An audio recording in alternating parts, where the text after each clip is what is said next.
എല്ലാവർക്കും നമസ്കാരം. നമുക്കിന്നൊരു നാടൻ ഡിഷാണ് കേട്ടോ. ഇന്നെനിക്ക് കുറച്ച് കരിമീൻ കിട്ടി. വലുതൊന്നല്ല, കുറച്ച് ഇടത്തരം വലുപ്പമുള്ള കരിമീനാണ്. അതൊന്ന് നാടൻ രീതിയിൽ കറി വെച്ചെടുക്കാമെന്ന് വിചാരിക്കുകയാണ്. എല്ലാവരും ഒന്ന് കണ്ടു നോക്കൂ. ഇത് കട്ട് ചെയ്ത് തന്നെ വാങ്ങിയതാണ് കേട്ടോ. അതുകൊണ്ട് മുറിക്കുന്ന പണിയൊന്നുമില്ല.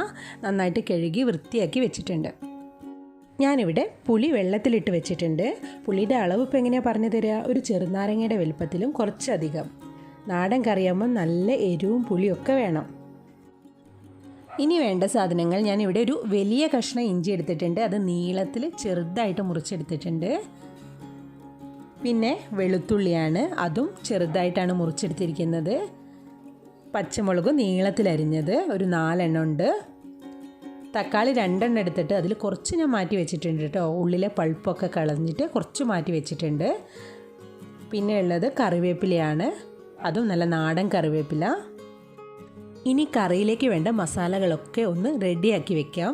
എന്നാൽ നമ്മുടെ പണി പെട്ടെന്ന് കഴിയും. ഞാനിവിടെ 2 ടേബിൾ സ്പൂൺ മുളക് പൊടി എടുത്തിട്ടുണ്ട്. മല്ലിപ്പൊടി 1/2 ടേബിൾ സ്പൂണാണ് എടുത്തിരിക്കുന്നത്. അതുപോലെ തന്നെ മഞ്ഞൾപ്പൊടിയും 1/2 ടേബിൾ സ്പൂൺ. നാടൻ കറി ആവുമ്പോൾ മൺചട്ടി തന്നെ വേണം. മൺചട്ടി ഒന്ന് ചൂടായി വന്നപ്പോൾ ഞാനതിലേക്ക് വെളിച്ചെണ്ണ ഒഴിച്ചു കൊടുത്തിട്ടുണ്ട്.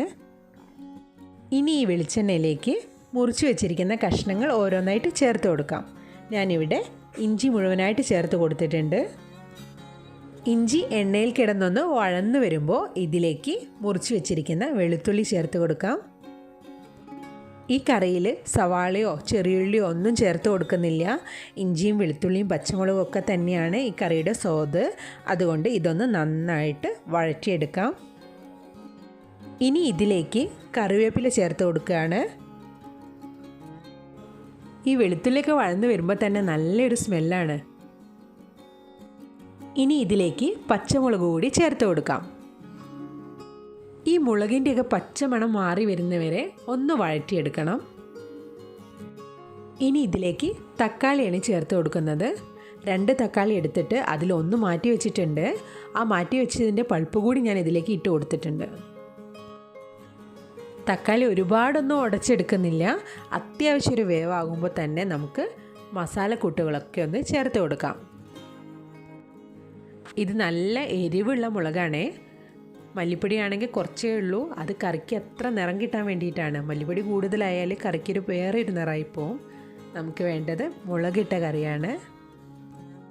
ഇനി ഈ മസാലയിലൊക്കെ എണ്ണ തെളിഞ്ഞ് വരുന്നത് വരെ ഒന്ന് വഴറ്റിയെടുക്കാം. ഇനി ഇതിലേക്ക് പുളി പിഴിഞ്ഞ വെള്ളം കൂടി ചേർത്ത് കൊടുക്കുകയാണ്. ഞാനിവിടെ പുളി കുറച്ച് കട്ടിയിൽ തന്നെയാണ് പിഴിഞ്ഞെടുത്തിരിക്കുന്നത്. ഒരുപാട് വെള്ളം ഒഴിച്ചിട്ടില്ല. വെള്ളം കൂടിപ്പോയാൽ കറിക്ക് നല്ല കൊഴുപ്പ് കിട്ടില്ല. ഇനി ഈ കറി ഒന്ന് തിളച്ച് വറ്റി വരുമ്പോഴാണ് ഇതിലേക്ക് മീൻ ചേർത്ത് കൊടുക്കുന്നത്. ആവശ്യത്തിനുള്ള ഉപ്പ് കൂടി ഇതിലേക്ക് ചേർത്ത് കൊടുക്കുകയാണ്. കറിയൊക്കെ നന്നായിട്ട് തിളച്ചിട്ടുണ്ട്. ഞാനിതിലേക്ക് ഒരു ചെറിയ ടീസ്പൂൺ കുരുമുളക് ചതച്ചത് കൂടി ചേർത്ത് കൊടുത്തു. ഇനി ഇതിലേക്ക് മീൻ കഷ്ണങ്ങൾ ഇട്ട് കൊടുക്കാം. കുറച്ച് വെള്ളമേ ഉള്ളൂ. അതുകൊണ്ട് മീൻ ശരിക്കും ഒന്ന് ഇളക്കി എല്ലാ ഭാഗത്തേക്കും ഈ കറിയൊന്നാക്കി കൊടുക്കുക.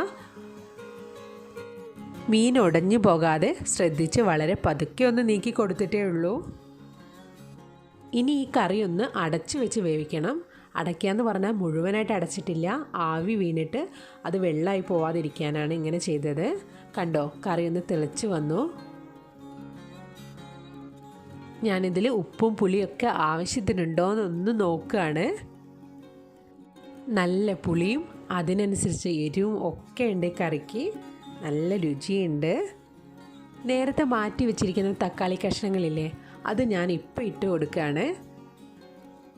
ഇങ്ങനെ അവസാനമാകുമ്പോൾ തക്കാളി ചേർത്ത് കൊടുത്താൽ കറി കാണാനും നല്ല ഭംഗിയുണ്ടാവും. പിന്നെ വേറൊരു പ്രത്യേക ടേസ്റ്റും ആയിരിക്കും കറിക്ക്. ഈ തക്കാളി വല്ലാതെ ഉടഞ്ഞ് വെന്തു പോകാൻ പാടില്ല കേട്ടോ. ജസ്റ്റ് ഒന്ന് തിളച്ച് വരുമ്പോൾ തന്നെ നമുക്ക് കറി ഓഫാക്കാം. കുറച്ച് പച്ച വെളിച്ചെണ്ണയും കൂടെ ചേർത്ത് കൊടുത്താൽ നമ്മുടെ കറി സൂപ്പറായി.